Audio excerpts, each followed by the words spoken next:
On this episode of the John 1911 podcast, give me 3 pennies, bitches want millions, my Ruger Scout story, and killed by a moose antler. Okay, good evening, everybody. This is Kraken and Marky, and this is episode 293 of the John 1911 podcast. Today is Saturday. What's the date today, Kraken? The 11th. Oh, March, you had to March ask. 11th. Yeah, March 11th, 2023. 10:40 p.m. Eastern Standard Time, and it'd be 9:40 your Central Standard Time. Central. I got it right this time. So hey, there is a bill supposedly going through the Ohio State House that they're gonna get rid. What is it? Stay on daylight savings time, or is it get rid of daylight savings time? Basically, stop the time change. And I don't know if it's going to go through, but man, I wish it would. Well, doesn't Arizona do that already? There's one state in the Southwest that doesn't recognize daylight savings Yeah, there's a time. couple. I know Doc was telling me it was crazy. Doc was because Doc is in Arizona for the winter, and just we didn't know we were going to talk about this, but here we are. So he's got to go. He's in Tucson generally, but he's driving around because he grew up there as a kid. Doc's 76 years old. And so he's like, yeah, so today I'm driving from whatever, and I'm driving through this Indian reservation and going through this other place. And like when you're in the Indian reservation, they're on a different time zone than outside the Indian reservation. When you cross through the other side, it's back to the time zone from before. It's just kind of like, well, that's kind of fucking crazy. But there's a lot of autonomy there. So I always kind of had hoped, you know what, if they had distracted Donald Trump, which basically trying to say that he was a Russian agent and all that stuff, which, no one's ever still, been like, oops, that was bad. January 6th was bad. I get it. You know what? Trying to say Donald Trump was a Russian agent was also bad. If Donald Trump hadn't been so distracted with a bunch of that stuff, I honestly thought he was going to get us off this hamster wheel, this daylight savings time stuff. I really did. I thought that was going to be something. It's going to be a home run,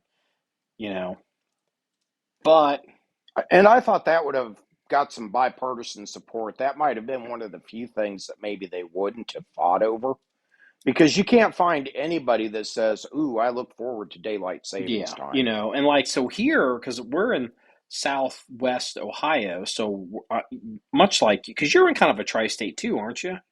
Because you're in Nebraska. Yeah. Is it Iowa and Kansas? Actually, it's kind of a 4-state area. I can see 3 states from my back porch, and if I go 10 more miles, I'm in Kansas. Yeah. So I've got Kansas, Missouri, Nebraska, Iowa. So you got me beat because I'm in a tri-state. So, it's Ohio, Kentucky, Indiana. And like doing the loop around the city, I'm in all 3 states. I can be in all, just constantly back and forth. And that was kind of, and so, but the thing is, I don't know why I'm talking about that, but the thing is, what I don't remember I guess it's Ohio or maybe it was Indiana, but for some reason, they'd be an hour behind us, or there'd be an hour difference, whatever it was. And, it would cause, occasionally would burn my ass, be like, because I remember I'd be talking to someone over there and I'd be like, okay, because I'm 5 years old, what time is it over there in Batesville, Indiana? Like, what time is it in Connorsville, Indiana right now? Because I have to ask, because I can't assume, because damn daylight savings time. And I'm the grandson of farmers. So, supposedly that was for the farmers, right? And yeah. That way they could stay in the fields longer and get more done, in the winter yeah, time. But now we have tractors with lights on them. And, actually, fun fact, I was looking at a farm today, an auction, 241 acres. Just, just to see what there is. Yeah. So I'm not against farmers. Pick up the John 1911 range, move it to a bigger facility, and then use the rest of the property to, we'd run it as a farm. And then they've got grain towers. They had 2 of them, and we could just shoot off the grain towers. You could shoot off the grain towers. You could set up rappelling platforms. You could set up rock Yeah. climbing. There was a neighboring farm I was trying to buy next to the John 911 range, and it has a grain tower. And I was talking to the owner, and they were getting up there in age. And the family, some of the extended family got wind, and we've talked about this, but got wind that, we were going to buy it. We were talking, just, it was, I know, it was a fence line conversation. And they scooped up, a bunch of them pulled their money and did like a, what do you call it, a land contract, and bought the farm because they wanted to keep it, because they come and hunt on it. They don't even farm it. As a matter of fact, the tenant farmer that Yeah. was running on the John 1911 range was the same tenant farmer over there. So I think they brought in a new farmer, but it was one of the appeals of their property was, instead of putting a shooting tower on our property, I could just put a shoot. I could just build a platform off of a grain tower, off of somewhere on their property, and we could shoot into our property. And get 1,500, 2,000 yards. So it was like, well, I'm not going to build a tower until I know what's going on next door. You know what I mean? So anyway, there's a look. I'm like the Roman Empire. I'm always expanding or dying. So I got my friends will say I got hungry eyes. If I'm looking at you, you better watch out, because I might be thinking about buying you. So anyway, You may be looking at me, but you're looking beyond me also. I'll tell you what. It's Saturday. I was at the range yesterday, um, doing practicing some footwork stuff, and then shooting, and then which is its own thing. A lot of people don't realize that. And then today I spent most of the day in the armory working on paperwork and issues, which I will go into. Then tomorrow I'm going back out to the range, and it's going to be all tree clearing, because we've had two big storms come through, and we knocked down a whole bunch of trees again. I'll do that. But let me tell you what happened today. So we sold coffee mugs late last year, 2022, and did a little run of them. Just, we ordered some for staff, and um, then we opened them up to the public. You ended up buying one, but you just end up getting, Yep, yep. if the timing are right, I just would have given you one. And sorry about that. Yeah, but would it still have had the custom artwork on No, the probably not. I box? forgot about that. See that. Because the mailman still wants to know what the story is behind that, and I just wink and won't say a don't thing. don't ask, don't tell, baby. Um, I can't do. I guess it's a good thing I can't do a gay voice, but I did a limited run because it's a test, and if stuff goes wrong, I've said all this before. I don't want to bore people, but it's like, if it all goes wrong and everything gets screwed up, at the very least, I could send everybody a coffee mug for free, and I can eat it, and like it's no harm, no foul. I can absorb it and then fix the problems over here. So it all kind of worked. Whatever. I had hired a company to collect sales tax for the sales, because you're supposed to collect. You pay sales tax everywhere now, and you got to file it for all 50 states. So we get a letter, certified letter from the state of Ohio, where we're at, and they want 5,000. It's a $5,000 assessment, and it's like, what the fuck is this for sales taxes? And it's like, well, okay, and looking at it, and I'm like, well, we obviously, like, we didn't even sell $5,000 worth of mugs. Like, what is this? So I hired a company, talking to them. Long story really short, they got fired yesterday.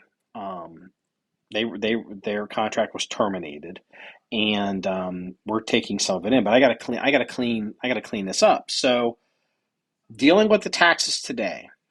So we got a bill for $5,000. We owed the state of Ohio for one coffee mug $2.78. Okay. So they didn't get their Hmm. $2.78 sales tax bite.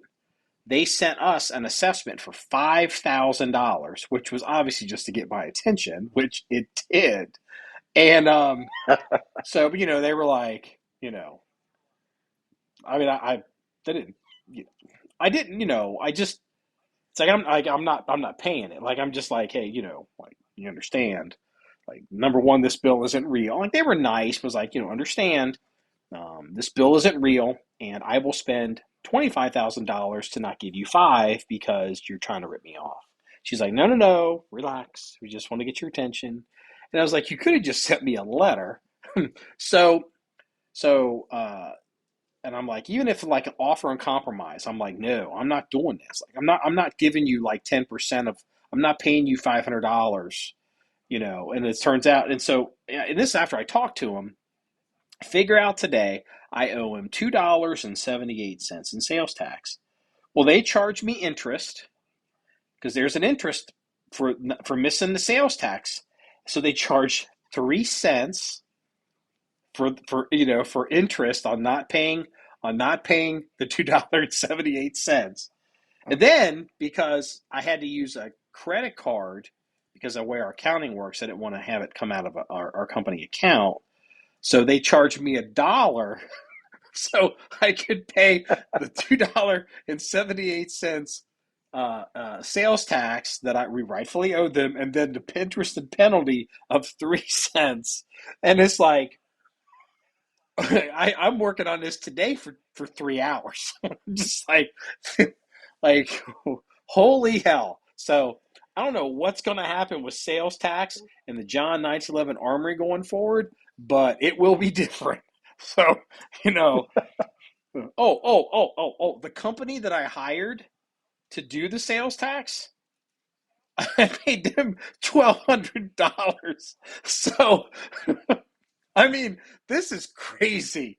Like, I am like, you know, like I don't know what like the what gang prison rape movie is the one that's always like there's always one that like people can know in pop culture. Well, I'm the guy in that movie getting fucked up the ass today. It's like, you see this ass I just had to be carrying around with me because I brought it with me in case you want a piece of it. So it's just like, my God. Sounds like you better stick to Wilson Pistols and stay out of the coffee mug Yeah, well, business, it's fine. I mean, or get a government get a job, government one or the job. So other. yeah, well, don't even get me started on that. So I just was like, that's my little. I mean, I'm laughing about it. I'm not like because I'm a positive person. I find the humor in everything. I do, but I just was like, man, you got to be kidding me. But did you hear about the? And this is kind of related.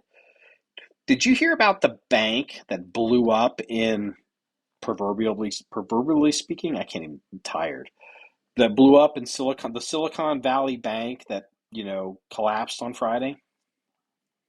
Yeah, I sure Okay, did.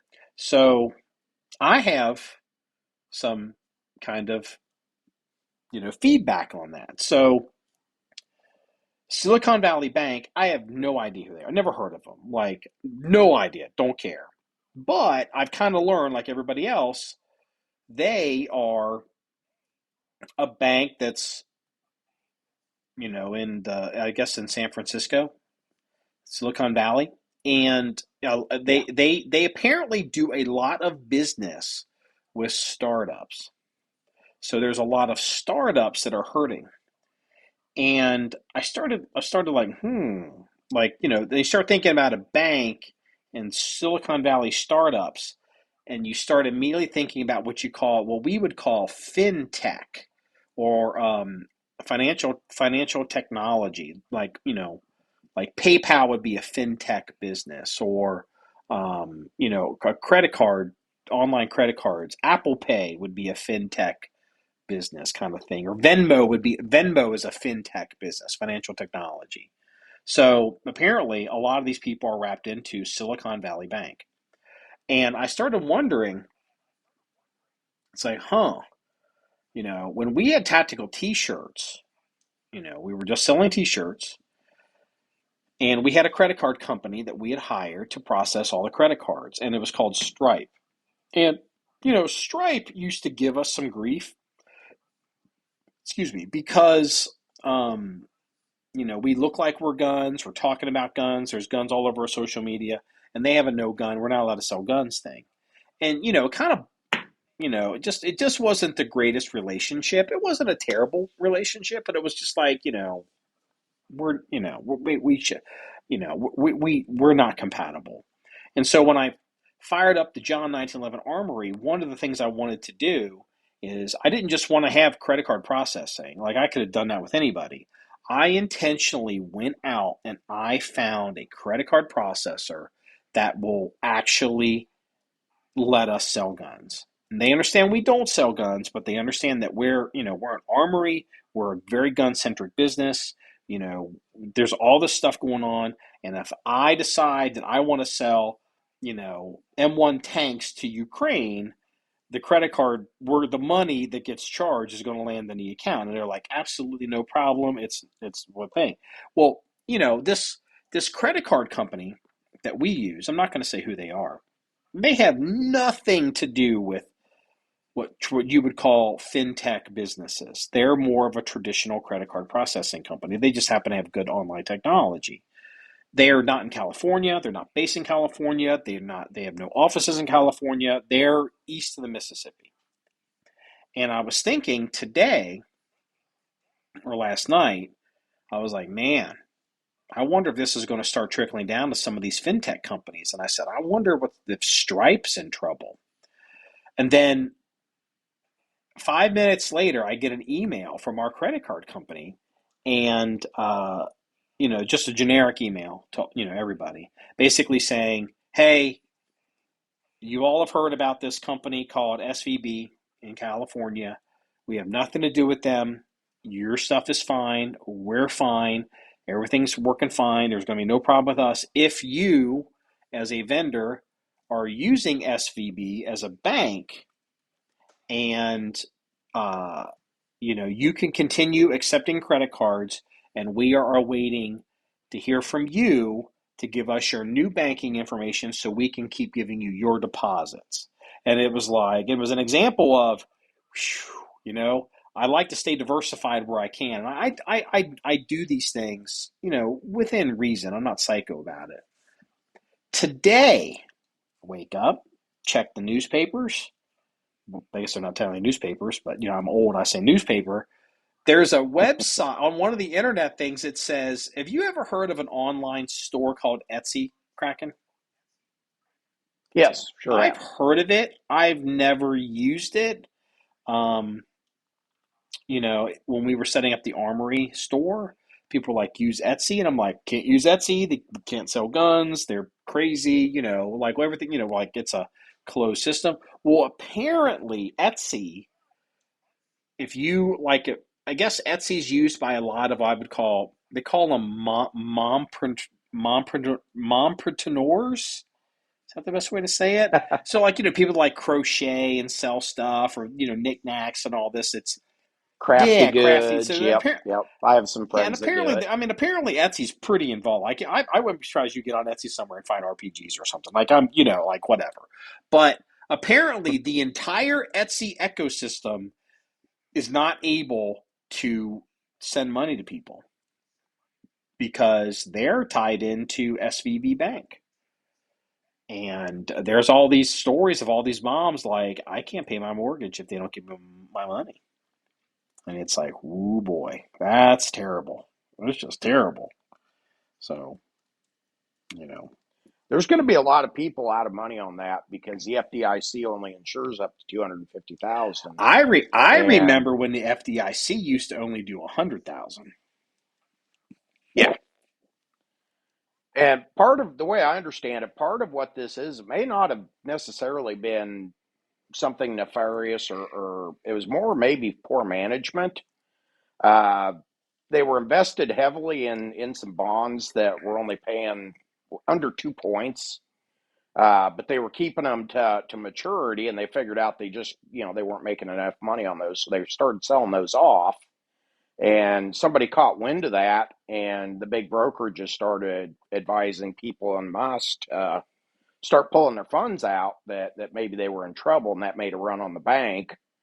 And then just some poor rollout from the bank itself on messaging just exacerbated that, and that's kind of what led to the meltdown, is the way I understood it. Yeah, I know there's a lot of psychology involved with runs on banks. And, I remember seeing the photographs of like people lined up, and it's like, wow. I'm like, there was a photograph of people lined up outside of a bank in New York, and I'm thinking, there's an SVB Bank in New York. And it's like, well, yeah, it makes sense. Well, I don't know why there wouldn't be. I mean, if you're a Silicon Valley person, you're very easily going to be a New York person because that's a financial center. Yeah. So, I don't know. Like, I don't, I know that I'm a business guy, right? I'm not a Navy SEAL. I'm a business guy. Bless you. Um, um, and I know that a lot of, how do I say this? You know, the interest rates have been so low for so long, and inflation's been so low that people have had to put lots of, because the money was so cheap.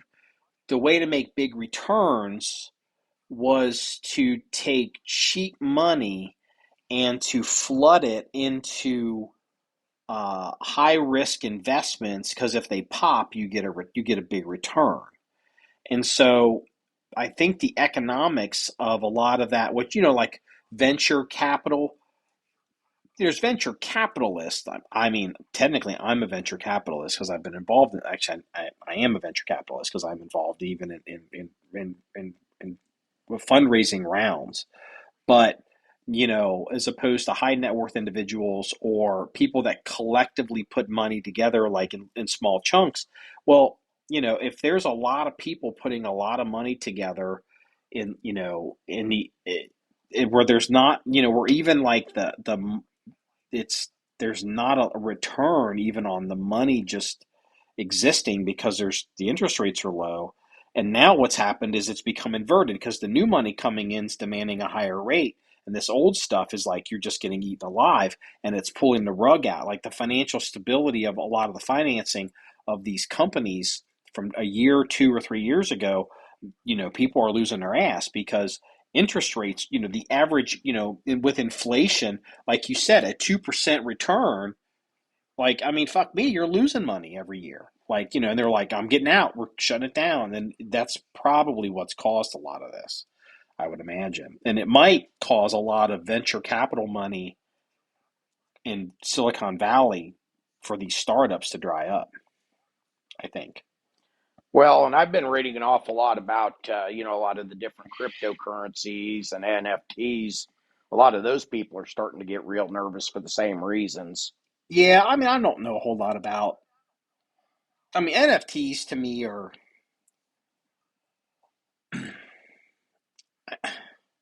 this, I don't want to do the John 1911 financial hour, but to me, NFTs don't make any, like we looked at NFTs, and so like John 1911 looked at an NFT, and like I know like people were like, oh great, freaking John 1911 NFT. We looked at an NFT not as something that we would sell people. We looked at an NFT as a vehicle to communicate with people, and so the idea, if you have a wallet and we have an NFT and like we sell it to you for a penny, okay, I can do stuff into your wallet. Like I can like send things through to that NFT, like maybe pieces of art or content into your wallet, and nobody can stop me, can block me, can make it a junk file. Like, you know what I mean? Like if you have an NFT from me, like if I spend, you know, $20,000, and so every person, you know, it costs me $1 to get you to have. I give everyone an NFT for $1. Again, I think it costs more to do that, but it's worth it to me. At what point is it worth it to me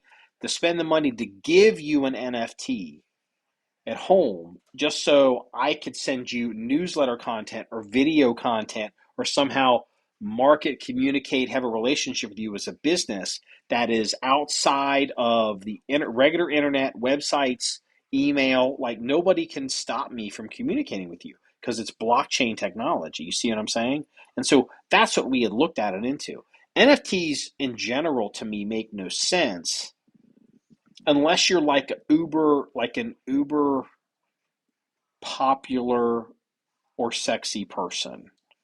So like I could see Lady Gaga having an NFT or because Maybe Tiger needs to look well, into we'll get that. into that in a minute. But like, Lady Gaga could have. I'm trying to think who's like the pop. Like Lady Gaga, she's pop. I don't know who's the most popular singer anymore. But it's like if you're a fan of Lady Gaga and you buy an NFT from Lady Gaga for, she's like, buy my NFT for 25. Let's say Lady Gaga goes, I'm just making this up. Buy my basic NFT for $25. Buy my whatever NFT for 100 and buy my like whatever little crazy thing she calls herself, like my super uber NFT, my club, my club cool for 200. And if you buy that, you get to come to this concert. Like it's a concert ticket, but it's also an NFT. And the thing is, she can now use that NFT. So you buy a ticket, but it's as a ticket to go to a concert. Like you spend the money that you would normally spend to go to a concert. But now she has an avenue through this NFT to communicate with you directly, to merchandise to you directly, to sell tickets or opportunities because you're interested in Lady Gaga and she's interested in talking to you. And so if you're a super famous person or another example would be like a porn star. Like if you're some, like I don't even know who the big porn stars are. And it used to be Jenna Jameson, and like that NFTs make perfect sense for them. Like if that's something you're into, like even to get them off of like an NFT for a porn star puts OnlyFans out of business. And if you don't know anything about NFTs, and I'm not an NFT evangelist, I really don't care because it's a real scummy space. But if you need to understand how NFTs work, and if you get some big ass porn star and she decides, fuck OnlyFans, we're doing this my way, and she launches an NFT that is just, and then if you buy her NFT, then she can communicate or do whatever with you, through this NFT, and she cuts out OnlyFans. She cuts out Lady Gaga Gotcha. cuts out Ticketmaster.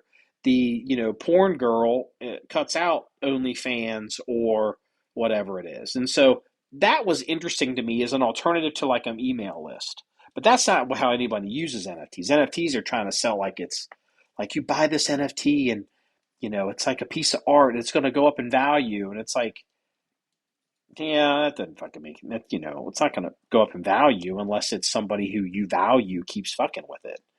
So, anyway, I, I'm sorry. I apologize. I apologize, Kraken. I apologize to you, to all the listeners. I apologize to you. It's 11 o'clock at night. It has been an extremely long day, and I'm just glad to get a podcast in and talk to you.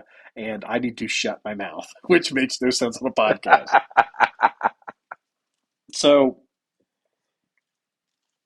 so do you think Tiger Woods owes that girl $30 million?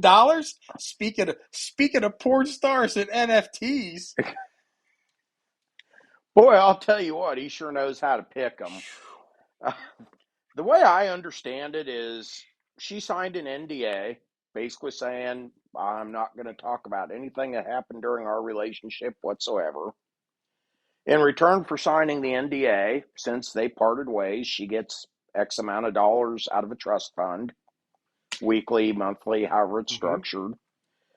However, that speak out law voids NDAs if you can show that there was sexual assault, sexual harassment at any time before the NDA was signed or even after it was signed. The problem, as I understand it, she runs into is she can't speak about the alleged sexual assault because of the NDA, and she needs to be able to speak about the alleged sexual assault to void the NDA. So she's caught in a catch 22, and they're looking to the courts to try and figure out how this is going to work. so I feel like this is related in a way to the Donald Trump situation with Stormy Daniels and these other women, but not as filthy. So I guess the question, I kind of know the answer to this because I'm not. I've been around. I really. I mean, I've been around. So I think the average person doesn't, and you need to ask yourself this question. Tiger Woods, he dated this girl for 6 years. She moved into his house. They never got married. He's decided, for whatever reason, I don't want to date you anymore. They never got married. And so she gets to sue him for 30 fucking million dollars. Like, I don't give a fuck if he beat the fuck out of her with his penis. Like, in what universe does this make any sense?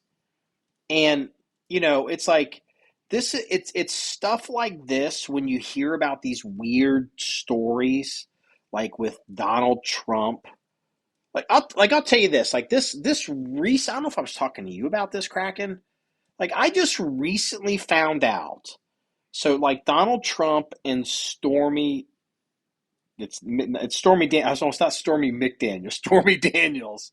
McDaniels. Would you like fries with that? Um, I'm a sailor. I don't know anything about them porn Yeah, people. yeah, yeah. On the SS Fine Christian Man, yes. Um, so apparently, like I thought Stormy Daniels was kind of like a side chick or something for Donald Trump. Like I thought there was something there. Like turns out everyone basically says, even she says, they just had sex one time. And it's like, what? It's like, wait a minute. So he has sex with this girl one time. And so now he has to give her money and he has to keep giving her money and has to keep hiring lawyers. And it's like, so if you're a wealthy person, every time that you get associated with the girl, whether she's Stormy Daniels or just, the local girl you met in church, you have to write her a check for 100 grand to go away. Like you start to see how a lot of these problems start to really create a lot of issues and then create a lot of behavior that the average person doesn't understand. Like this woman who never married him, he was in a relationship with her. Like he took her around. Like he met her. I think she ran a restaurant or something for him. If I'm not even, I'm not that I care. Like I know there were photographs of him and this woman at these big golf events, and they were a couple, and it's like they never got married. And so, what happens to couples that never get married? Sometimes they don't stay together.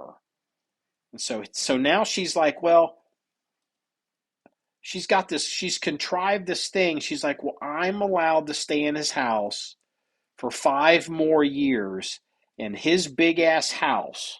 This is how they calculated this number. His big ass house in this very expensive neighborhood, if you were to rent this house monthly, it would cost this much a month. So multiply that out to, was it 60 months, 5 years, and that's how she gets $30 million. That's her claim. And it's like, what in the world are you talking about here? I mean, I'm not like a fan of Tiger Woods at all. Like, I'm not a fan of golf. I'm not a fan of Tiger. He seems like a perfectly nice person, like his public persona. Like, a lot of stuff came out where it was like, whoa. But it's like, how am I not supposed to think that Tiger Woods is in the right here and you're just like an evil bitch? Like, what the hell? $30 million.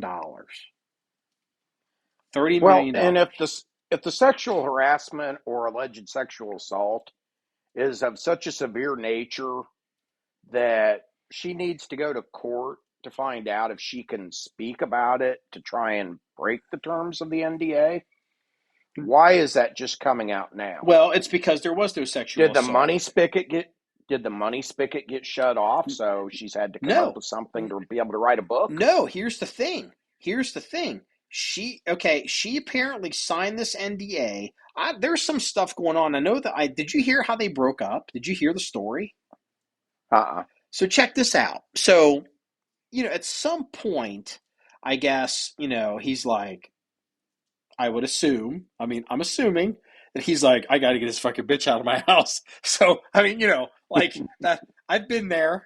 I've been there. I've been there. I'll just say that. And Yep. she looked a lot like Angelina Jolie. Like they were, like I'm telling you, she looked like Angelina Jolie. That's why to this day I get flashbacks whenever Angelina Jolie. And I was warning Brad Pitt. I'm like, dude, run, run! I'm telling you, run. But anyway, neither here nor there. I understand. I understand the conversation. So and I guess the acquaintances have said that it's been a toxic relationship for a while. They're saying that whatever, and so so he's got handlers and he has like the house he lives in, he doesn't even own it. It's in a trust, because he's got to protect his assets. So like he's got these things that set up. I'm not completely familiar with some of this stuff. And so somehow he and his people convince her, hey, why don't you go on vacation, go here, go rest, go calm down or whatever it is. And like pack a bag, my treat, go fly to wherever they were going to fly her to. She's like, okay. She packs her bag and they drive her to the airport. And then they're like, there's no vacation. Um, Tiger Woods is kicking you out of the house. The locks have been changed right now. Here is some money. We're going to help you secure, find a place to live and go forward. And I think maybe that's where they got her to sign the NDA.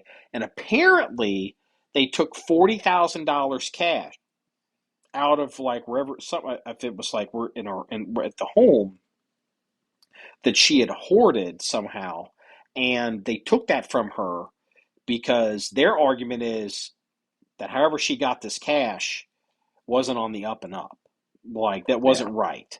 And so they tricked her to get out of the house, which I can see that. I mean, so she goes crazy and like he doesn't need. And apparently everyone realizes he's real concerned about having another big like swinging golf club disaster because he lost like $1 billion worth of endorsements when all that stuff happened with his first wife.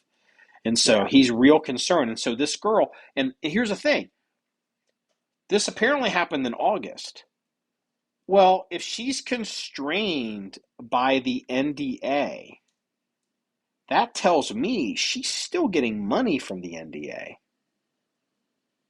She's still getting some kind of money. He's given her money. I mean, she didn't sign an NDA for no reason. They had to give her money. And it was Yeah. enough money for her to go, okay, I'll sign that. And he might have given, I don't know, what if he gave her $1 million? Fuck, what if he gave her $5 million in a house? Or I don't know, gave her $1 million and bought her some kind of house somewhere. Or gave her, like maybe like put a deposit on a house, like or whatever, like, because, make sure she spends it on a house. And then she's turning around and Mm-hmm. she's doing this. And what the Tiger Woods people are saying is she is doing this now because she knows that he is deathly afraid of having another big public scandal and it affecting him and his endorsement deals and his reputation, which would affect his business. And so it just like, but it's like, can rich people not date and just have kind of normal relationships? So if you've got Tiger money, what date? Because it was traditionally, way back in the days when I was young, first date, you tried to get to first base. Second date, maybe second base, what have you. Whatever your baseball terminology was for everything. So is it now if you have Tiger money? At what date is it appropriate to ask to sign an NDA before we have a third date, a fourth date? Well, if you look at Donald Trump and then like when he was running for president, like so it was, Stormy Daniels is the one that keeps like 'cause she's kind of like the girl that just, she's like the herpes. She just keeps coming back. And but there were other women, like there's a girl's name, it wasn't Susan McDougal, that was Bill Clinton, but there was a girl like McDonough, McDougal. There was another like Playboy girl, and maybe there were like one or two other women that his attorney and Cohen had, they had signed some kind of deal, and they basically, I don't believe, have ever really, come forward. Like I mean, he has to stroke these girls a check to get them to go away. And, it looks like Tiger Woods had to stroke this girl a check to make her go away, but she's decided she wants $30 million. And, like $30 million. Like, I know people that have sold businesses after many years and gone off to retire and like successful and didn't get anywhere near that kind of money. Like $30 million. In this day, like people are like, you know, the money, everyone wants, no one wants to be a millionaire anymore. The kids want to be a billionaire, but they've lost track of how much money $1 million is. And again, I realize it's not like it was when you and I were kids cracking. But $30 million in 2023 is still a lot of goddamn money. Like that's crazy money to give a Uh, girl that you were dating. along with everything else she got during the course of the relationship. Yeah. I'm sure when they were living together, she got more than an Applebee's gift card for Christmas Day. Yeah, I don't know. Or you know what? Maybe that $40,000. Hey, bitch, give me my money. Like I don't know. Maybe took back the Christmas ornaments. I don't know what he did. Like I don't know what their relationship was like. But like you look at, like look at Jeff Bezos. Like Jeff Bezos is, I guess, the second richest. I don't know, whatever. Like like the one, two, three, four, whatever it is. And he's Yeah. he's dating this girl who was a friend, was the wife of a mutual couple that he and his wife knew. So he kind of got to know her, like as just they were friends. It was a social setting. And it wasn't like he had to think like, what's this girl trying to get from me? Because they were friends. And you start thinking about like Jeff Bezos, like if he ever breaks up with that girl, Sanchez girl, like there's probably some kind of maybe ND, I don't know, like, but how does Jeff Bezos, I don't know, like how does Jeff Bezos go to the, I don't, because I don't do this, but like how does he go to the golf course and, how does he ask the little candy striper girl that works, whatever they do at golf courses, you know, um, like how does he just ask a normal person out on a date and not have it end up being, give me $5 million? Yeah. You know what I mean? Like in a way, you gotta like be like, kind of You must have to have sucks. a relationship attorney on retainer. Uh, hey, John, go over there and get the standard contract out. See that beer cart girl over there? See if she wants to go to dinner tonight and have her sign all the appropriate contracts. Well, it looks like that's what that one attorney that they always kind of bring up, Cohen, whatever his name was. That was, that was kind of his fixer attorney. Like he needed, like, it's just when you think about the Tiger Woods thing and this girl that he dated for 6 years, and suddenly she's like, $30 million, and they've never gotten married. He's never, I don't believe he's ever even given her a ring and like getting engaged, and she's entitled, like, maybe $30 million to Tiger Woods isn't a lot of money. I would think it's enough to get his attention. Like a $5,000 bill from the state gets my attention, but it's like, bitch, I ain't gonna pay. I mean, it's like I'm just like that just really hit me. You know that really, like, I mean, and this the whole like, well, he sexually assaulted me, because that apparently, like, there's an escape clause in the state law. Sexual assault null and voids NDAs, I guess. Yeah. So Yep. I guess you can't have some situation where a guy rapes you and he's a powerful person, and you're not, and then he gets you to sign an NDA, and then you can't ever say anything. But that circles back to my point. If that actually happened, Why is that not coming out until after we go on we get led on a vacation trip to the airport? If something like that happened, most normal people you would think would come out with that fairly quick after it happened. Yeah, well, Not after you've been kicked to the curb and said, by the way, we got an Uber coming for you and sign this. well, like it's just like, I'm sure she got real good with the lifestyle. Like, look, when she was packing her bag to go on this trip, I'm pretty certain it wasn't the cheap luggage that I use, number one. Number two, she might have had somebody helping who really packed her bags. She didn't pack them.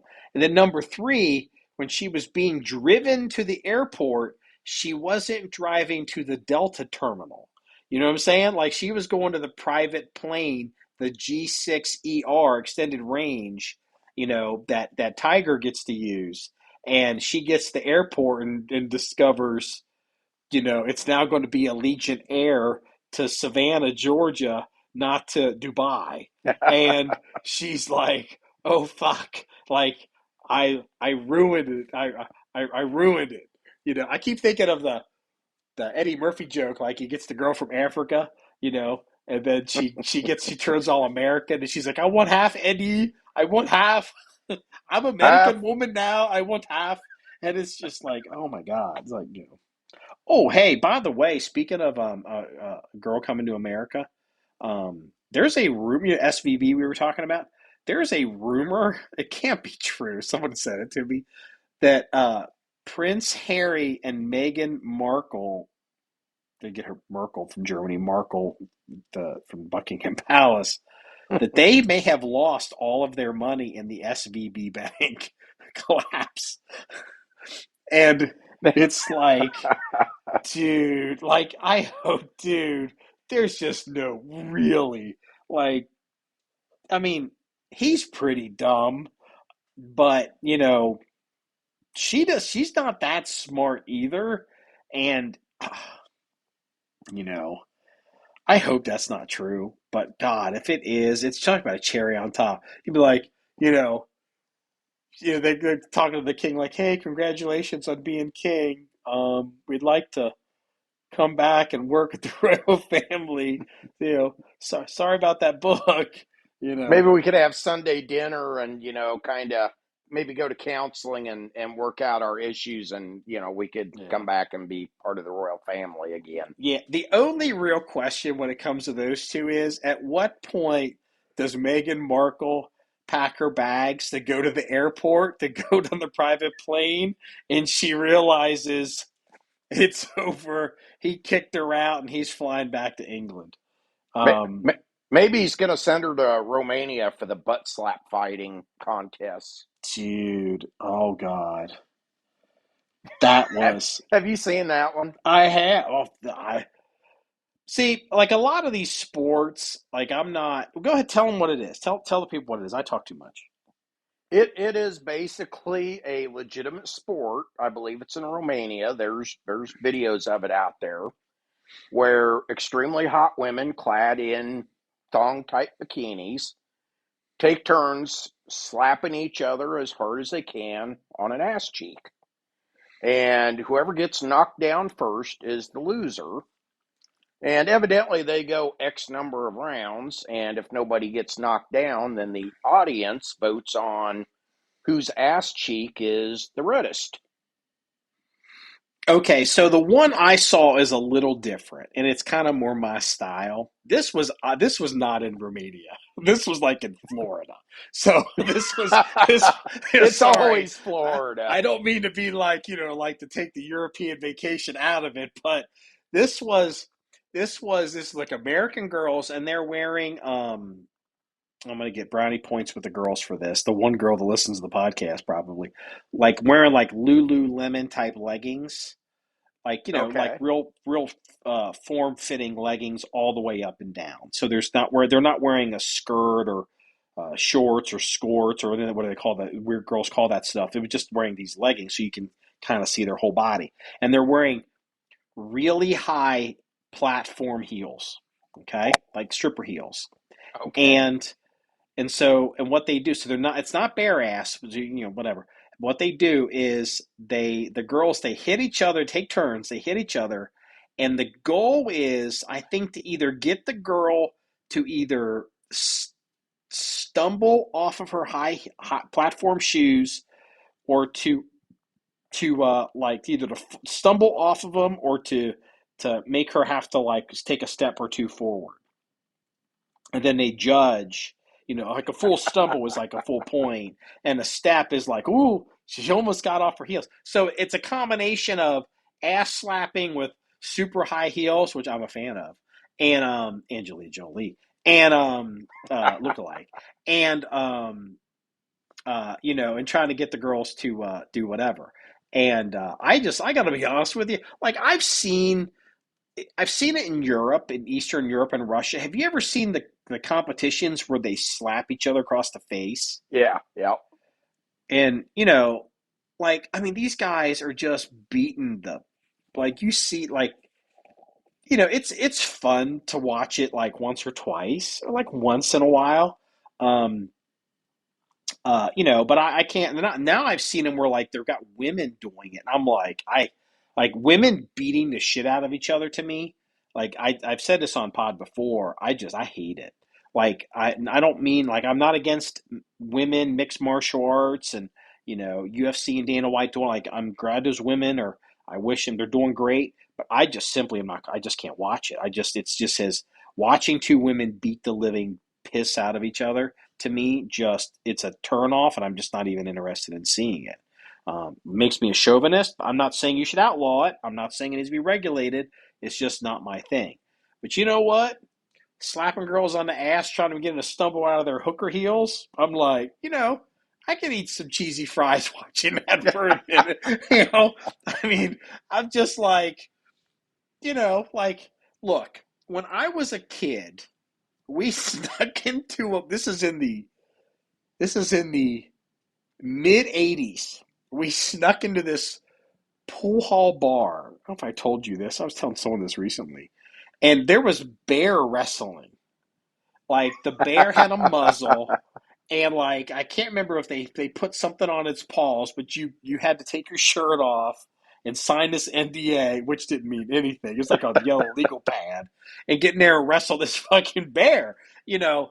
And like today, like, you couldn't, like, oh my god, they would shut you. I mean, like, these dudes would roll into town with this big ass bear. They'd be in a bar one night, and they'd be out of town before anyone would know they were there. Like, there's no exotic animal permits, there's no whatever, there's no hygiene, whatever, like food service. You can't have a bear in here. Like, there's none of that. It was 1984, and it's just, and it's like, I kind of miss a little bit of that. I don't go to bars anymore. I used to, professionally, like, I used to do some security, and you know, be in them. But, like, slap that girl on the ass night with the high heels. I'm like, I could see, like, hey, her heels aren't high enough. Like, she can't. No, no, no. Those are only like 3 inch heels. No, we got to have a six. Like, you got to have a 6 inch heel platform. Like, you can't. That's not regulation. Like, get like a little ruler and be like, I'm sorry, baby, you got to get some hooker heels here. Like, this isn't going to work. Like, this isn't fair. Like the dudes at IDPA or USPSA, like your, IDPA, the holster has to be a certain distance close to the body. I think IDPA, it can be, or I no, IDPA, I think it can't be farther than maybe an inch, and then like USPSA, it can be out like 2 inches, or like, it's crazy how far it could be out. Like some little nerd with the, some guys like my, look, even like the foot fetish guy can have a job now, because he'd be like, ooh, let me measure your feet, you know. Let me measure your shoes, Ooh, she's got corn. Like, there's a guy taping up a girl's feet. Like, I don't know. Like, if you think about this, like, this could be like the next paddleball. Like, paddleball is like this big thing taking over the country. Like, this ass slap, like, not the Romanian kind where like you're seeing girls bare asses and red. Like regulation, black Lululemon, or maybe like whatever, like black in the black corner, and then like in the white corner. and then yeah, knock them out of their shoes. Then Well, and you get some like Big Bertha East European girl taking steroids, knocks the girl off the stage. Like I could do this all night. I really could. This could be hilarious. you could even turn this into like a NASCAR and MMA combination type of thing. So for like the MMA boxing part of it, you have a guy out there, so you have classes by size of your feet, width of your feet, your height. Then you get NASCAR in there and they have to tech the hooker heels to make sure they're within specs. And then you can just put all kinds of different decals and advertising all over the Lululemon. Wait a minute, but shouldn't the size of your ass also be like should like a middleweight, light middle, or like light heavyweight, middleweight, bantamweight? Because like you got to have like some sizes here. Like you can't have a girl that's like 5 feet tall trying to knock some giant Amazonian girl, Well, who's got like a dump truck for an ass, yeah, you know. it'd be like Serena Williams and Simone Biles. Oh my God, And, Serena. and then like with Simone Biles, would she have to be like on like higher hooker heels, so Dude, there wasn't a height advantage? dude, I'll tell you what. There's a visual If in image, right? our competition, if Serena Williams smacks Simone Biles' ass, Serena Williams is instantly going to have to go through a USADA piss check because they're going to be testing her for steroids. It's finally going to be over because they're going to be like, like Is that going to be a forehand or a backhand, though? she's going to send that little girl through the uprights like in a football game. It's like, give me a break. New NFL field goal record. Oh God. Yeah, so I saw that and I just I thought it was We're having too much I fun thought it with I that mean I one. just thought it was cute. I was like, you know what? I thought it was cute and fun and like I got a big ass fetish or anything, but I was like, some of this stuff just tries way too hard, and I'm just like, yeah, it's like pickleball, it's like it's everyone can do it, like the old guys can do it. They get their old girls, I guess technically, teenagers under 18 could do it to each other because it's not like it's just girls, and it's not, if they want to do it, like it's not like it's really inappropriate, I mean, like it's illegal, and I don't know. Like I was just like, it's kind of and you could still serve alcohol because no one's naked, no erogenous stuff. You know what I mean? Like Yeah. this works. This works We on need to all get we need levels. to give Dana White a call and get this going and see if we can get in on the ground floor here in America. Dana White broke ground because he smacked his wife in that bar. He was the one that started. She smacked him, and he was like, "Pop!" in Mexico. Did you see that video? Yeah. And the So he thing has is, experience already. I mean, the who better to get a, I don't even know what you'd call that league. I've heard rumors that they beat the piss out of each other. They're apparently high school sweethearts. But what was interesting about that was I don't advocate hitting a woman, I guess, other than her ass, and only if she's like, trying to compete to win. But she hit him and it wasn't like 1/1000 whap. Like he didn't look at her and be like, bitch, what the fuck? He literally, it was like, but it was like pow. He turned and pow. And it was like, wow. Like I saw that and you say to yourself, this isn't the first time they've been to this rodeo. Like they've hit each other before. It's like, like I've never hit the, like, Dana White wasn't like, oh my God, I can't believe you hit me in public. We have an image. He just was like, you hit me, I hit you. Just like last night. Bam. So, anyway, we should talk about guns. Guess that's Fucking, UFC foreplay. yeah, UFC foreplay. So, oh my Oh God. Lord. What's your opinion on, so the company in France that's making the scopes for the FR French sniper rifle? Hmm. Did you know that we're getting one of those scopes? Do you know we have a French sniper rifle? You may not. Yeah, I had read that you had one. Isn't it being handmade though? Your Well, scope? the company that the original French, so a bunch of these French sniper rifles, and they're very French because they're different. That's what's interesting about them. Like it's not like a French model Winchester Model 70. Yeah. It's you're really based off the Moz 36, kinda. French guys would disagree with that, but kinda. It's just a different gun, and so they surplus them out because they're switching to.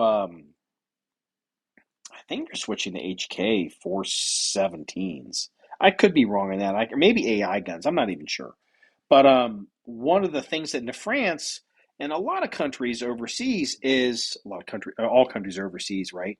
Um, uh, um, the reticle stuff, like the mil dot reticles, are Hmm. considered under ITAR because they're regulated under ITAR. Most people don't know that. Like if you have a mil dot reticle and like on a scope, and you know try to sell it overseas, there's an ITAR compliance process you have to go through. International Trade in Arms Hmm. restrictions, I think that's what it's called. So like it's considered military technology. And so the French, being French, were like, you can have the rifles, you're not getting the scopes. So they pulled all the scopes. And it's a very custom, unique scope system. And enough of these guns hit the American market that the original manufacturer of these scopes, uh, uh, uh, I can't remember what's called. It's on their website.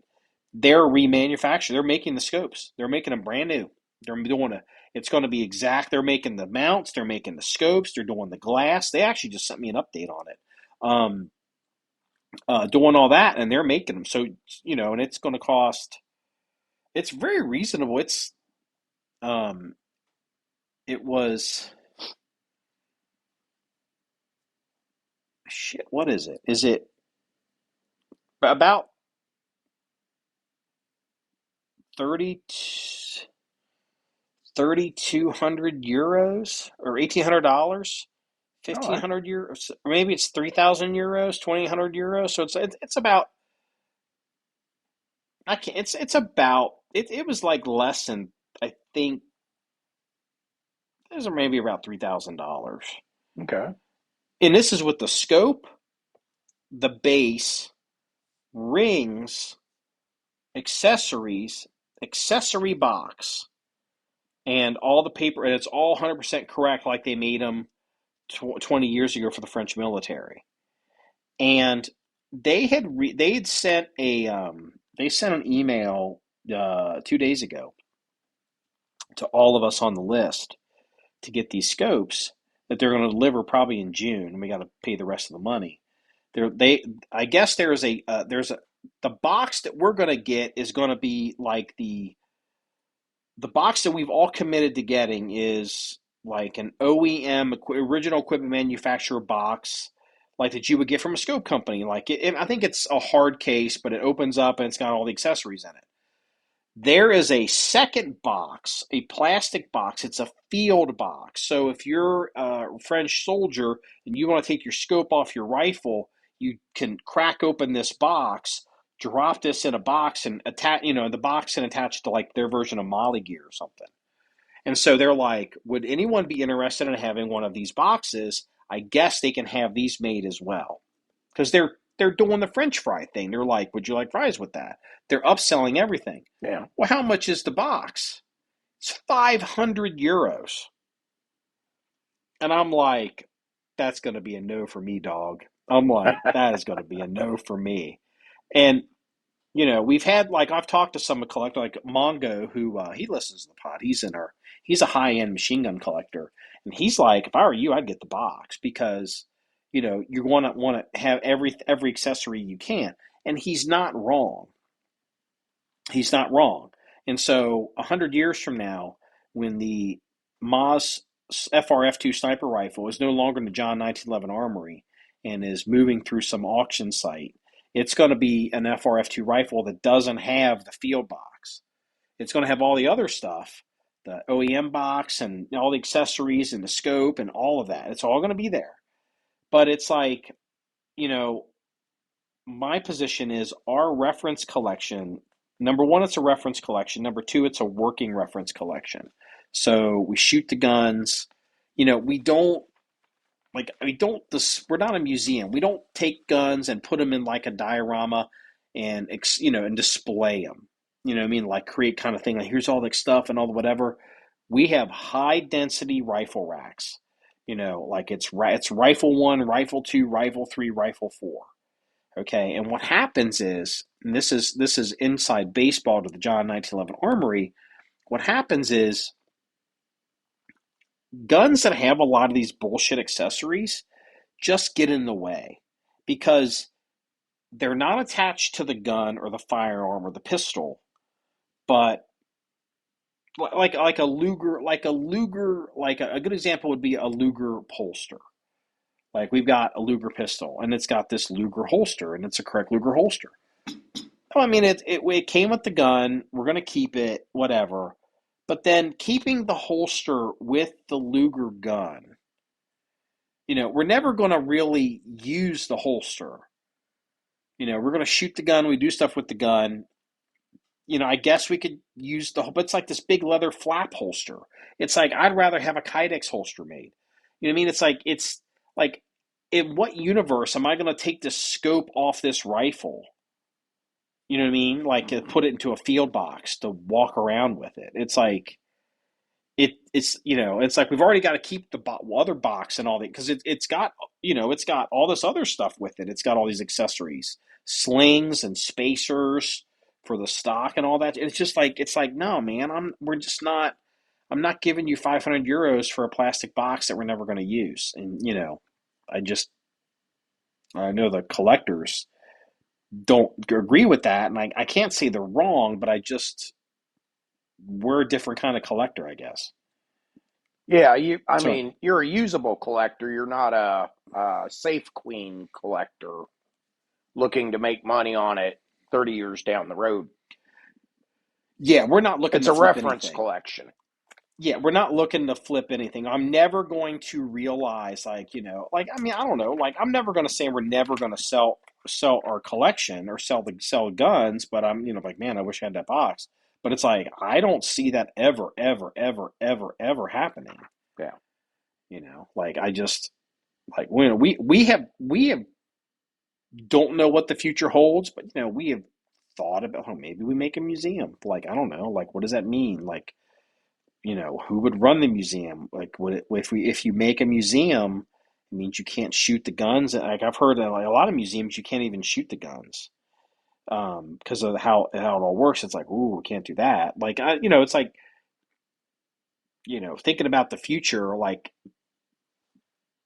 that box doesn't really fit into the future, and it could be a huge mistake. And again, if the box was $100, okay, maybe I'd buy it. But it's like, man, like I mean, it's already 3,200, $3,600, and I think that's a deal. Like Yeah. like this go like I remember when like this company approached everybody, and it's like, hey, we're gonna would anyone be interested in America buying these scopes? And it's like, well, yeah, of course. And they're like, we'd also do bases. Like, really? Because it's a crazy custom base. It's not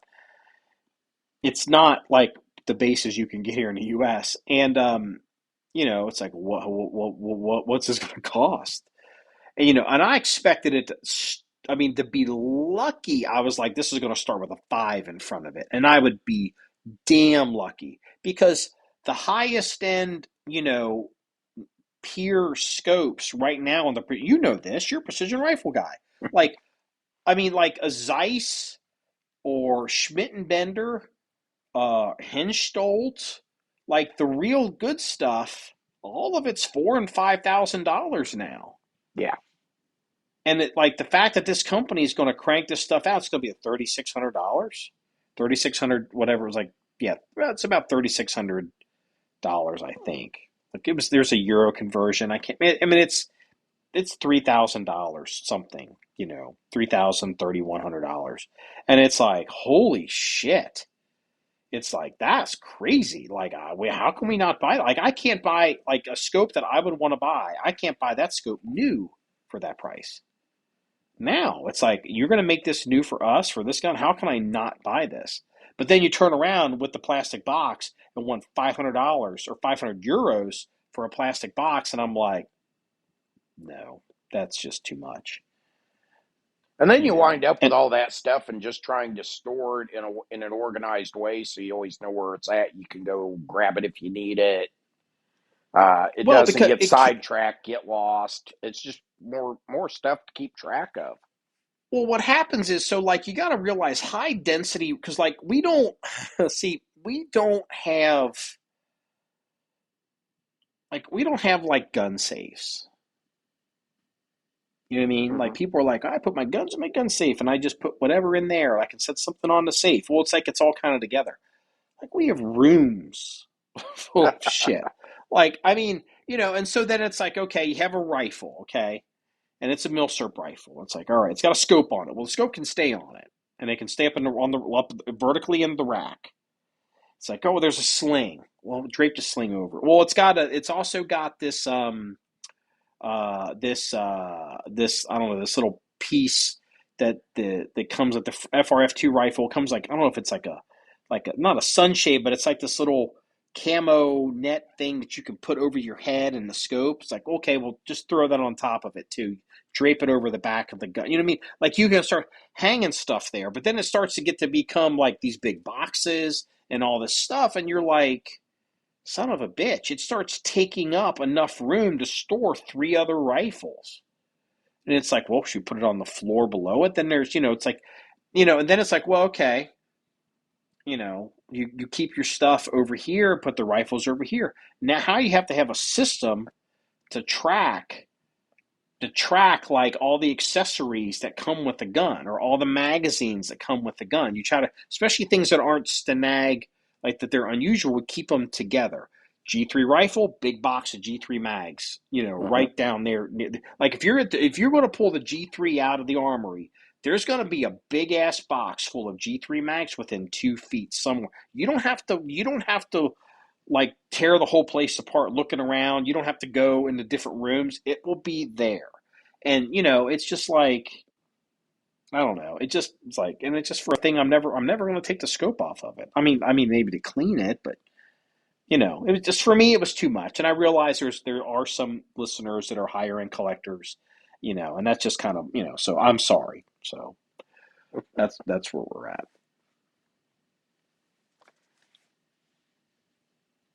And So are you afraid to bring up your Smith and Wesson FPC folding carbine after the oh FRF2? I God, was just don't get waiting. me I was started on that I piece of was waiting. I shit. was like, I'm just gonna see if he's gonna bring it up. Like, dude, the big old French sniper rifle with the fucking €3,000 fucking scope. I'd be like, I hate this fucking Smith and Wesson, right?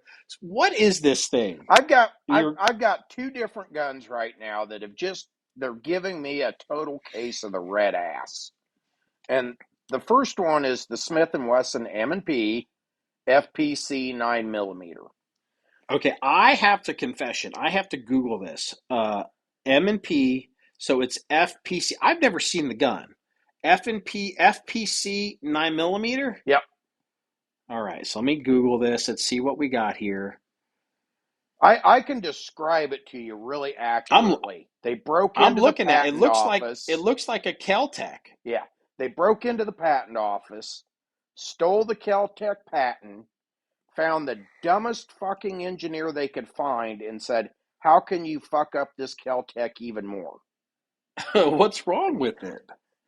I It, mean, the Keltec, like, I mean, look, dude, like, look, let's just be real. The Keltec folding, whatever that gun's called, it's not like Western civilization lives and dies on that gun. Like, it's like, come on, it's not like that good of a gun. no, it's and the Keltec's is a giant POS too, in my opinion. Uh, Oh, so wait a minute. The I don't like Keltec, either one. if I were to describe, if I were to describe the Keltec, it folds. I guess this is, if you were to hold it horizontal, it folds up. It looks like this Smith and Wesson gun folds Sideways. sideways. Is Yeah. that correct? So Yeah, so one basically of the splits ways at the barrel and the receiver and folds sideways, sandwiches so together. one of the ways they got around a patent would be the hinge, which would work. And I just realized I'm looking at this thing, the pistol grip. You're not kidding. It's an M&P pistol grip. Yeah. It And and that's don't weird. forget the two built-in horizontal mag holders in the buttstock, so you can drop both mags on the ground as soon as you catch it on something, snag it on something when you're trying to You know maneuver with what? it. You know what? You look. Okay, you got the Ed Brown fancy sniper rifle. The only difference between this gun with the mags in the back and the stock and something fancy is marketing. Because you're like, hey, the bullshit mags are going to fall out in the stock. I got two words for you: scout rifle. Okay, if They it didn't suck say too. Smith and Wesson and it said Jeff Cooper, people are like, ooh, it's a scout rifle with the stock in the mag, or the mags in the stock. It's like, uh-huh. It's like, I'm just saying. I just got rid of one of those pieces of shit too for a Savage. So you're just batting a Wait a minute, thousand on my gun on my, no pun intended, on my triggers when it comes to guns. which scout rifle did you get rid of? Was it the Steyr or was it the Savage? No, I got rid of a Ruger gun sight Scout. Oh, I have a story about that gun. Um, I can now it can be told. Um, Let me see. Let me think about it before I say it because I don't think it ever came out. I don't think it ever came out. So where I used to work, this is a long time ago, where I used to work, and as a matter of fact, Scott Mayer, who he was the editor of the NRA magazine, he used to write for us. He's friends with John 1911. That's how I met Scott. So he worked at a company. Who was it? It's before he was at NRA. I don't remember who he worked. He worked for somebody, some kind of production company or something, and they were bringing in. They wanted to come to our facility, and because we're hot shit, and they wanted to bring all this stuff and film things for television. It was the television shows, like real TV stuff, and it went on for days. It was fun. There wasn't, it's not like it looks on TV because it takes a long time to set stuff up. And there's a film crew. Like, I mean, it's not just like, I mean, it's a film crew, dedicated cameras, camera people, had to rent equipment to come in from local camera shops, like all the like all this stuff. Like it's television. It's literally television production. And one of the guns they brought, because they had somehow had an in with Ruger, was the Ruger Scout rifle. And uh, our boss, he's an older guy, but we're all older guys now. He was like, man, I wonder if I can see that. Like, yeah, like I was like, it's 308, it's short and handy, little bolt gun. Like I think it had like AR-15 type sights on it. It's probably the gun you had. And like these were not out. These had not been released. And the ball, like none of us got a chance to even play with this because our boss, he was like, man, I want to do this. Then they had like a guy who was like their talent, like their on-air guy who was gonna, and we went to start filming with this gun. We literally couldn't get this gun to work. It was a bolt action gun. I remember we couldn't get it to cycle. I think at some point there was a problem with getting it to shoot, to actually discharge.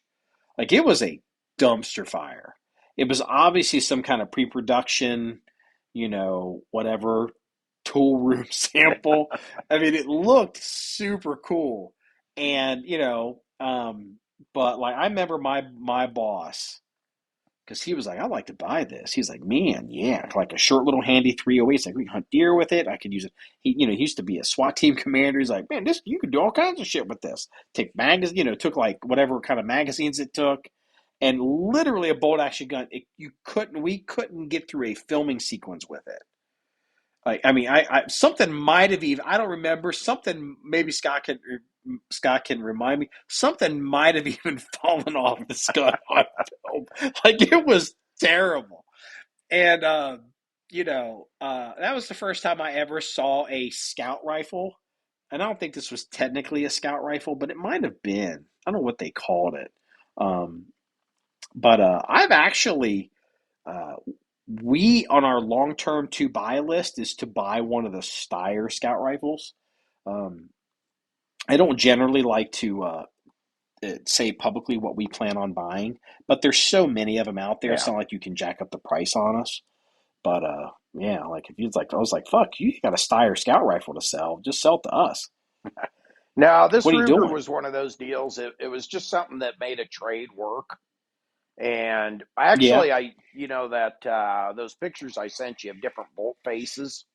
One of them was out of that scout rifle, and it just looked so sloppily put together, and it just wasn't smooth at all. I didn't even shoot it. I just traded it off for a different basket case altogether, but at least a basket case that I have a history with that I know generally works.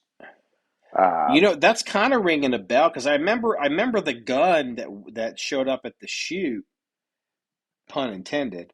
Um, like it was so rough. Like I don't think they like if you hit the bolt, even just to, like they couldn't get the thing to close. mhm. Like, and you're trying to film it and like, okay, whatever, blah blah blah, click click click, and it's like bloop jam, and you can't. It's like, hey, why is that guy having a hard time closing that gun? Like, I don't want to buy that. Like, and so it sounds like they haven't changed. Well, on another front, I bought a Ruger RPR in 6.5 Creed, and Mm-hmm. comes supplied with two Magpul mags, uh, and you had to kind of double stroke the bolt because it would Ooh. bind on every cycling. You would get a fresh shell about halfway towards the chamber, and it would wedge in there to the point where you had to pull back on the bolt about a quarter of Ooh. an inch and kind of jiggle it, and then get it, and then it would go ahead all the way into battery. Tried 5 different Magpul mags. Did it on every one of them. Yeah, it's not the Look, magazine. yep, it's the design of the rifle. And what they did is the fix is a completely different brand of magazine, but they cost a lot more, and Ruger just refuses to ship it with anything but cheap Magpul mags for it. The magazine makes a difference. Yep, Hmm. yep, it's all in the magazine. It's all in that RPR is the way it was explained to me was the RPR is just basically a heavy barrel version of the Ruger All American, Yeah, that's kind of what I thought it was. and the Magpul mags function as far as detachment and insertment, but they don't feed reliably.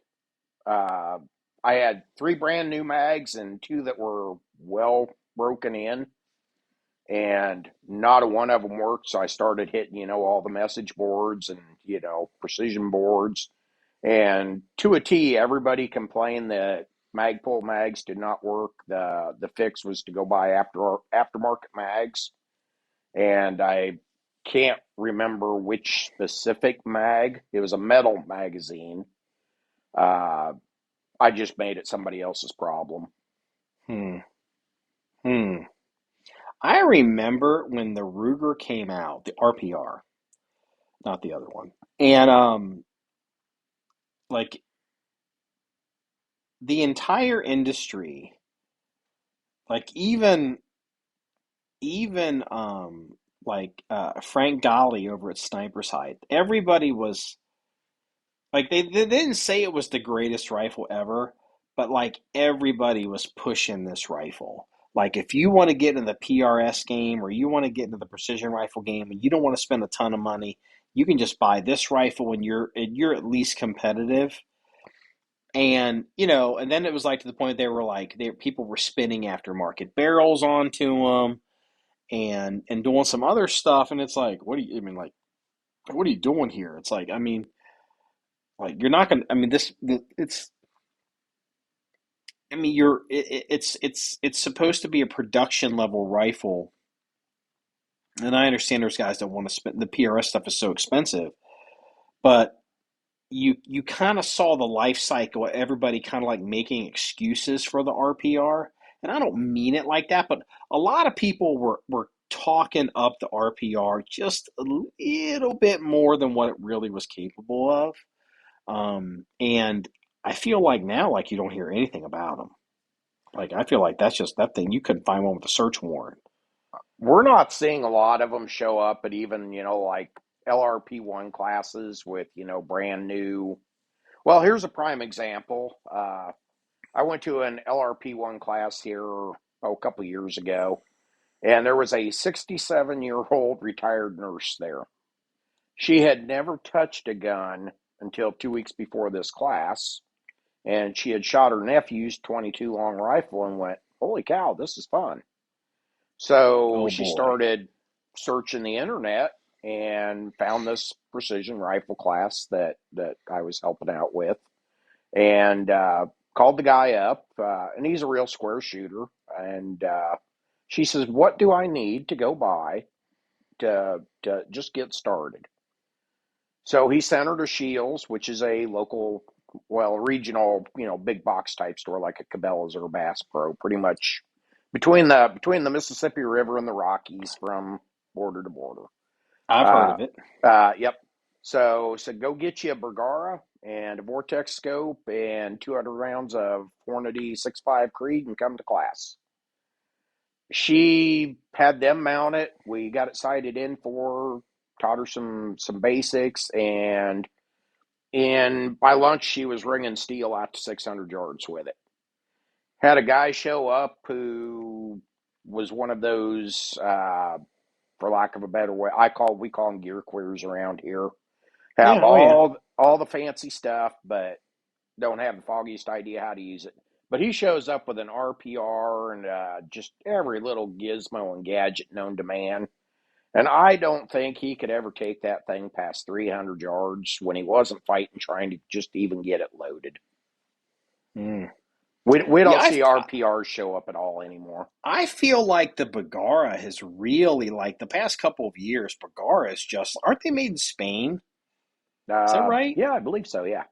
Like, I mean, like those have like flooded the market. I know there's some criticisms with them. I think they've had some issues with, like really they're selling some kind of gun, like some kind of maybe 338 Lapua. They're selling some kind of Magnum gun with a with a muzzle brake on it or something. Um, that's blowing the shit out of people. And super lightweight and like I don't know if Hmm. it's got a not a brake, but it's ported somehow, and people are just like they're complaining like why the fuck would you even do this? It's like you can't even. I don't think it's even like just ship it threaded. Like just would you please ship it threaded? So like they were doing something like you couldn't even change like what was on the front end of it. Like it's built into the bear. I think I could be wrong. I heard Yeah. some people complaining about it, but like yeah, Bagara is like I don't know anything about Bagara really, but I've heard that I mean like they're everywhere. Like that they have turned into what the RPR I guess wanted to be. And Savage still in the game pretty much? Like they're still around, right? Oh yeah. They make that like that 10 and 110 BA model, Oh, yeah, which that's right. is kind of, to me, it reminds me of an RPR that doesn't shake and rattle and fall apart on you and actually works. The only problem with Savage is you do have some Monday, Friday guns pop up. If you get a Tuesday, Wednesday, Thursday, they generally shoot lights out. Uh, the nice thing about the BA series is they still use that big, ugly barrel nut, so head spacing is just dead nuts on. Uh, I've had three different 110 and 110 BAs, and every one of them shot lights out. So I'm hoping this 6.5 Creed does the same. Uh, but I'm going to tell you that Bergara I've got for a sub $1,000 rifle with a $1,000 Vortex on it. You can run it if you can do your part at all. You can run it right out to 1,000 yards and ring steel all day long. I remember where I used to work and in the precision rifle courses. I remember like they were just really, really impressed with the Savages. I mean, within reason. Like they were just Yeah. like, man, for the money, they're like these things shoot. Like that was, and I know that I guess since then, this is going back. Oh shit, it's like what was it 20? I mean, this is almost 15 years ago. Um, 12. This is 13, 14, 15 years ago, like that time frame. I know since then there have been some issues with Savage where like they'll have a run where they put a bunch of stuff out, like I don't know, stuff shoots itself. I know there's been I don't know all the issues because I don't I don't. I mean, if I don't run the gun, there's no reason for me to follow what the problems are with it. But I know Hmm. they've had some real ups and downs with their quality control. Like some of it's just basic like torque specs and some basic Loctite. Like there's like just like Yeah. nothing on these guns. And like if you're so new that you don't even know enough to check that kind of thing, you're eventually just Yeah. going to be chasing your tail.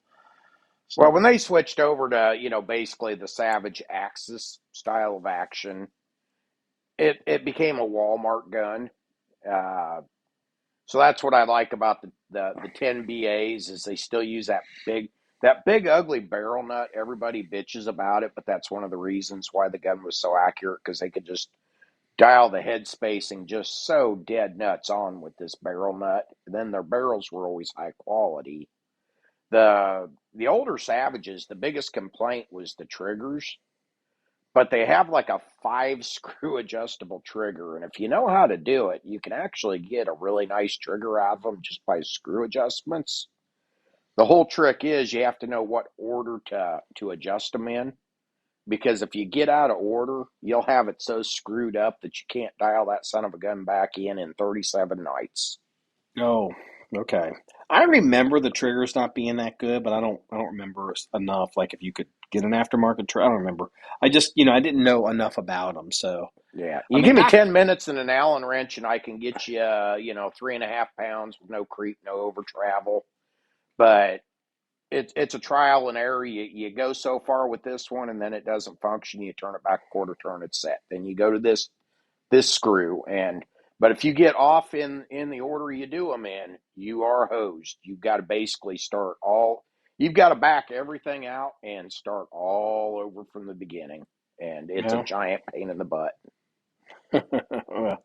Yeah, I mean, like it's just, when if psychology with guns, with precision rifle, and guns in general, but precision rifle is such a big thing. Like if you have confidence in a gun and it's working for you, it's going to keep working for you. If you lose confidence in a gun, man, like it's just there's trouble. And so, you can have a gun that shoots perfectly fine, but if it's already got a borderline reputation, but for some reason you get in your head like it's all fucked up, you could easily fuck yourself up. Yep. If you could screwed yourself, and like I've been there, like I had a gun that like it was supposedly a great gun. I mean, it was like it was a FBI SPR E3G. Mine came with a .315 MOA test target, shot by the Voss guy over at FN. He's still over there. Is it David Voss? I can't remember what his name is. And for years we couldn't get that gun to shoot. It had a .315 MOA test target. We couldn't get that gun to shoot for shit. And it just was like, well, what the fuck? Like it just and that's what eventually I ended up getting into the Blazers. Yeah. And no one likes my Blazers, but they shoot for me. And so, if you like the gun, so my point is, if you're listening to this, and if we have, we've touched on a lot of guns. If you have an RPR and you're just killing with it, rock on, because you are killing with it. If you got a Savage, rock on, you're killing with it. If you've got a Savage Axis and yours is you just rock on, you keep killing with it. I got a Blazer, rock on, just keep killing with it. because it's not about, what was it? What's that old line that like is it Midway uses it? Is it Townsend Whalen said, only accurate guns are interesting? You Yep. know what I mean? Yep. I mean, like a precision rifle, like I don't, you can say whatever you want, but as time passes, the only thing that will matter, and the only thing people will remember is whether you shot or your gun could shoot. They won't remember what you were shooting, but they'll remember if you could hit something. Like, you remember that guy John that was out there, whatever? Oh, yeah, that guy could shoot. I remember he's pretty good. What kind of gun? I don't remember. That guy could shoot. And that's a lot of younger people don't realize that. Yep. Like you start realizing as long as you're hitting, you're holding your end of the bargain up. The rest of it doesn't matter. Yeah. Well, I knew a guy that he's passed away. He's long since passed away. I used to shoot a lot of trap shooting. And I know a guy that was a double A shooter that the only shotgun he ever shot in his whole shooting career, shooting trap, was an old Remington Model 870 with a 30-inch full choke vent rib barrel.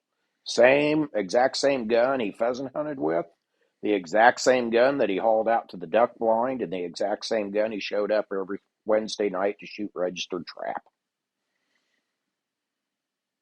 Got his money's worth. Yep. I mean, he's up there against guys, with $3,000, BT 99s and Satori traps and just dusting birds that these guys couldn't even see. You know, Yeah. but he Yeah. had confidence in it. There is an argument. There is another one of those truisms. Beware the man that shoots one gun because he probably knows how to use it. Yep. Or beware the man that owns one gun because he probably knows how to use it. Or however, I don't. There's different There's a few versions of it. variations of it. Yeah. Yeah, it's like I kind of do that with that Brown. I have a Browning Satori that I mean, Officer Mike has shot this gun more than I've shot it the past 5 years. But it's the only really realistically. I mean, I've occasionally shot. Somebody will give me. I'm not a big wing shooting person, but there's only one gun I shot, and I'm not that I'm any good at that kind of thing, but I tend to be better than what you would think I would be, considering my level of inexperience. It's because I've shot the same gun, and I've kind of, like within medium ranges, I generally can, hit half of what I'm shooting at, and that starts to add up after a while. It's not because I know how to shoot, it's just because I got the one gun. So, yeah, there's something to that. So, well, we've been going for a while. We were talking beforehand that, we got to do shorter podcasts, and we're at an hour and 40 minutes almost. Let's go ahead. Anything unless there's something else you want to cover? I thought we'd do the police blotter and go ahead and toss it.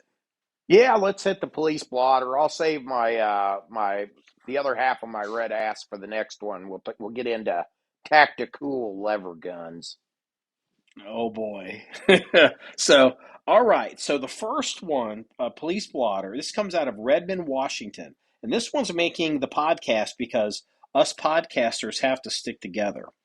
Stalker kills podcaster woman and her husband after climbing through the window and shooting him in their house. And it's like you look at these like, what's this about? And so you look at the names, and I'm not going to give the names, but like they're Iranian. They look Iranian to me, but I'm not certain.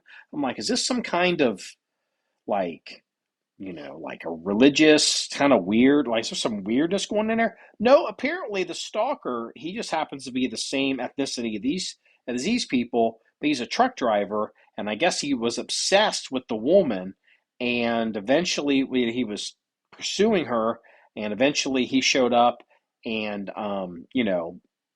killed them and killed himself and all this craziness. So, that's why we won't be showing our face on the podcast. So, just saying.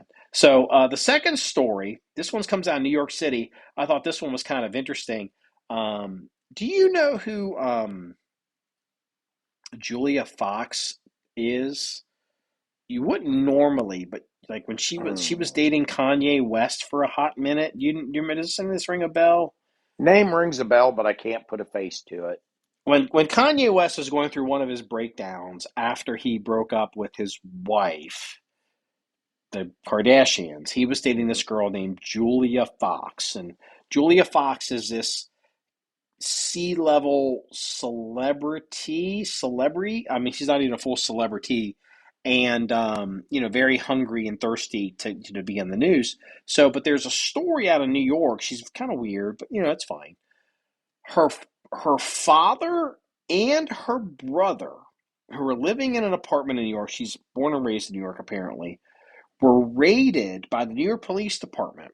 Okay, they were arrested for ghost guns, and you look at it, it's like 3D printed guns with all these big magazines, standard capacity. They look like Tech Nines kind of, but these 3D printed guns. So they had all these guns, bomb making materials, chloroform, heroin, and can you guess the last thing of note that they found in this apartment with her father and brother that got the Uh, police attention?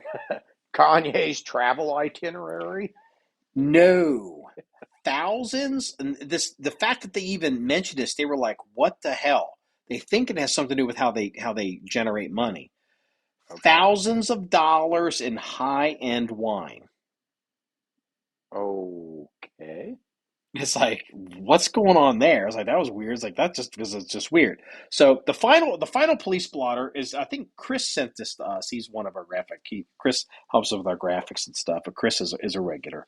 Um, This one comes out of Minnesota, and it's a terrible story because the guy that did this is probably going to be guilty of murder. But long story short, Minnesota man uses antlers and shovel to kill pedophile who was stalking his daughter. Um, he showed up at the guy's house. He apparently had a restraining order against this man last year or at some point in the past. This guy had gone to prison. The victim had gone to prison for child molestation. Was in his mid to late 70s. Had gotten out and apparently was around and following his daughter, who's like maybe 6 or 7 or 9. His daughter's very young. Like Yeah. not his daughter's not like like some like, oh, she's really hot and she's 16, like in her like, oh my God, I can't believe the girl's 16, like a little kid, like weird. And this, the father and detected this man around, had a restraining order, and that was up for a while, and then it was rescinded or expired. It wasn't really clear why. And so the man one day, the father, he drives over to the pedo guy's house, kicks in the front door, beats the pedo to death with a shovel and moose antlers that he finds in the house, then drives to the police station covered in blood and says, I just killed this motherfucker. That's a hell of a Okay. story. That's a hell of a story. It's like, ooh. And it's one of those, like Chris, like we were talking about, and it's like, he's going to prison, right? Like, I mean, like he went over to the guy's house. He suspects the guy is interested, but the guy, it's the guy's going to go to jail. Like he's going to go to he's been charged with, I think, second-degree murder. Is what they charged him with. And it's like, and the only thing I said, like, well, I guess, if you want to, what's the silver lining in this? It's like, well, when he goes to prison, the good news is that the father will have what we call good paper. So he's gonna have some cred, and not he's not gonna have to still do some shit in prison to survive, but he's gonna be thought of well because he killed a pedo, and they're gonna be like, yo, he's a good guy. What's Yeah. he's in? What's his case? Dude, he's got good paper. He killed a pedophile. Yeah. He killed a pedo. Like, oh fuck, or like whatever slang for sex offender, whatever they'll use at whatever prison, depending on what state. But like, hey, if you're gonna, I mean, look, if you're gonna have to go to prison, there's not much better charge you can have going into a prison than that. And that's a shame to say that, but that's about the best positive thing I can say in that story. How old was this guy? The pedophile? No, the suspect. I don't know. I looked at his. I saw his. I don't think he was even 40. Oh wow. mean, so I mean, he's a family man. Like he's got a daughter. Like this, I don't know. Like his daughter's 6, 7, 8, 9. So I mean, he's not 50. I mean, typically, Yeah. the children at that, children tend to come in the 20s and maybe the 30s. So he's a younger guy. He's not like my age. He's considerably younger than me. So it's like, oof, and it's like, you part of you want to be like, yeah, but part of you're like, well, that is murder, Yeah. and he's going to prison. I mean, it's Karma's a like, oof. bitch, but you can't go around whacking people willy nilly either. No, I mean, like it's like literally he drove to the guy's house, kicked in the door, and beat him to death. And it's like just because he quote had enough, I guess. I don't believe he had ever touched this man's daughter. The man had just, and you hope God Almighty. I mean, you don't hope this, but you're like, God, I hope it's all true. Like, I mean, what if, like, if I have to have a defense, it's like, what if the father's crazy? What if the pedo guy is totally innocent? I mean, he's not, statistically speaking, but you know what I mean? Like, that's part of the problem with, you just taking it upon yourself to do this stuff because you could be making a mistake too, or making it worse. You know this. I mean, I don't have to tell you Yeah. this. So, oof. It's like, that story came over and it was Tough like, case regardless. yeah, and like, hey, look, not every police blotter is going to be like, damn, like, hey, look, the highlight of this episode was the platform heels and smacking the girls in the booty. Okay, it's been downhill ever since that. So this wraps up episode 293 of the John 1911 podcast. If you want to see number stories or pictures or links of anything we discussed, please go to the website at john1911.com. That's JOHN1911.com. Remember, it's all about shooting guns and having fun. Everybody, have a good night. Say good night, Kraken. Good night, Kraken. See ya.